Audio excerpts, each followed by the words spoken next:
की इस क्लास के अंतर्गत कक्षा 12वीं विषय जीव विज्ञान का त्रैमासिक परीक्षा का प्रश्न पत्र इस वीडियो में हम कंप्लीट करेंगे। तो आपको जितने भी प्रश्न यहाँ पे मैं बताने वाली हूँ, सभी प्रश्नों को अच्छे से कंप्लीट आपको कर लेना है। किस तरह के आपके क्वेश्चन हैं, चलिए समझ लेते हैं। पहला प्रश्न है, सही विकल्प चुनकर लिखिए। पहला है, कच्चे नारियल का पानी है, तो कच्चे नारियल का पानी कैसा होता है? ये बीज चोल के की सबसे अंदर वाली सतह का होता है। दूसरा है, बीज का परिवर्धन यानी कि विकास होता है, तो कहाँ पे होता है? बीजांड से होता है।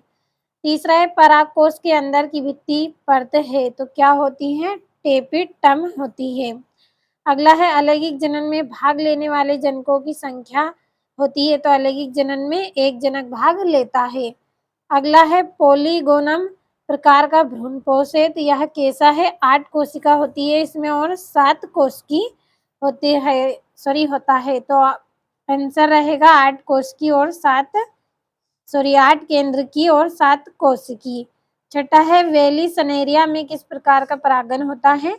तो इसमें जल परागन होता है। क्यों होता है? क्योंकि यह एक जलीय जीव है, इसलिए इसमें जल परागन होता है। बढ़ते हैं अगले प्रश्न की ओर। दूसरा प्रश्न है, रिक्त स्थान भरिए। पहला है, अंडाणु जनन द्वारा एक अंडाणु जनन से डेढ़ ध्रुव कोशिकाएं बनती हैं, तो कितनी बनती है? 3 बनती है, तो 3 आंसर रहेगा।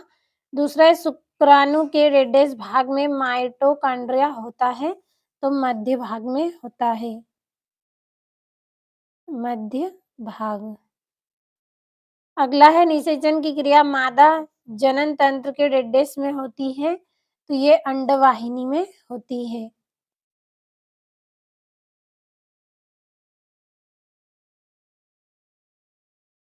अगला है, भ्रूण और गर्भाशय के बीच संवहनी संपर्क बनाने वाली रचना को डेढ़ कहते हैं, तो क्या कहते हैं? इसको प्लेसेंटा कहते हैं।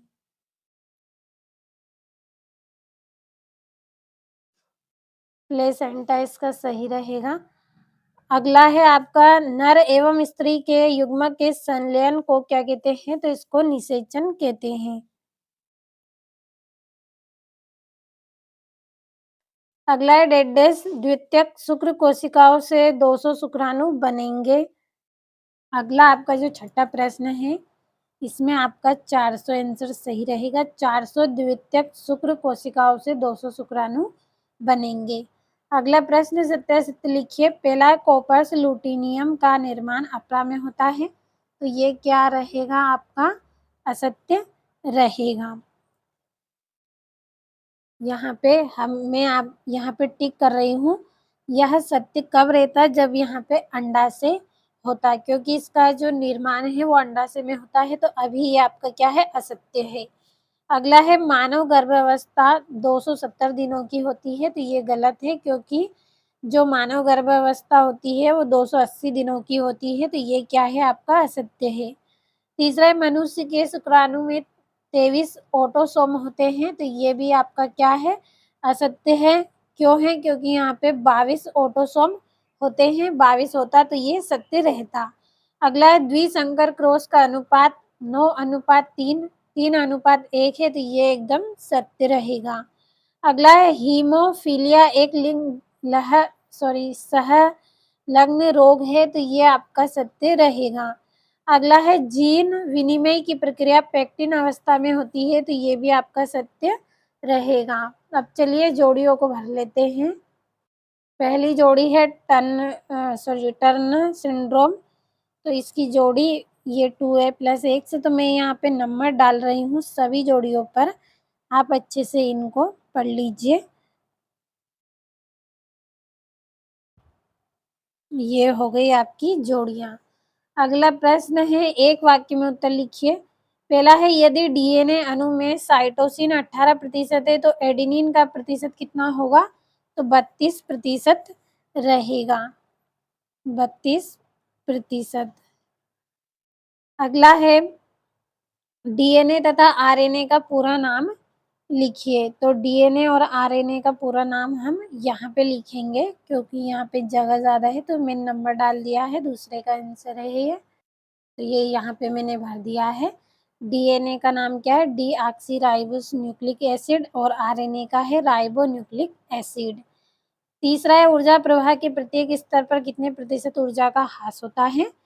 तो इसमें कितने प्रतिशत का होता है? 90% ऊर्जा का ह्रास होता है। अगला है आपका किसी एक मृत पौधी जीव का नाम लिखिए। तो इसका नाम रहेगा आपका मशरूम। मशरूम ये क्या है? मृत पौधी जीवे का नाम है। अगला है तालाब के इकोसिस्टम में ऊर्जा का पिरामिड किस दिशा में होता है?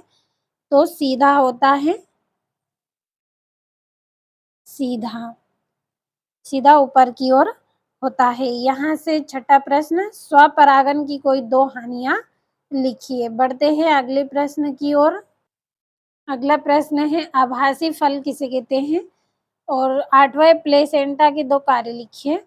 नौवां है एक संकर क्रॉस को परिभाषित कीजिए। 10वां है आनुवंशिक कूट की कोई दो विशेषता लिखिए। 11वां है अवशेषीय अंग किसे कहते हैं? 12वां है पोषण स्तर को परिभाषित कीजिए।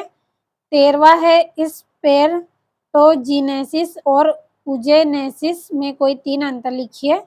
14वां है टीआरएनए, एमआरएनए व आरएनए के एक एक कार्य लिखिए।